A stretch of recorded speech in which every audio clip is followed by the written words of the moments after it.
নমস্কাৰ।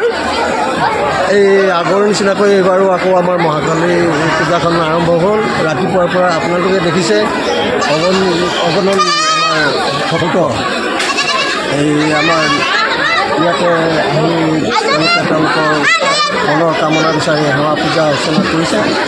এনেকুৱাকৈ আমাৰ প্ৰতি বছৰতে আমাৰ হৈ থাকে। আগতে দুবছৰীয়া আছিল, তাৰপিছত ইয়াক আকৌ কৰি বছৰে বছৰে পালন কৰা ৰাইজে এটা প্ৰস্তাৱ লৈ পেলাই এনেকুৱাকৈ কৰিলে আৰু এনেকুৱাকৈ আমাৰ বছৰ চলি আহিছে।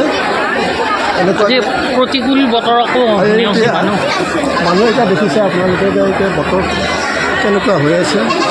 এতিয়া এই বতৰতো ভক্তবিলাক আহিছে, আহি তেওঁলোকে মনোকামনা বিচাৰিছে। আৰু ইয়াৰ ভিতৰতে আমাৰ ৰাতিলৈকে পূজাখন চলিব। মনৰ বলছে ভালে আনিছোঁ, চব ৰাইজক আশীৰ্বাদ কৰিছোঁ, ভালে ভালে দিনকালবিলাক ভাল কৰক।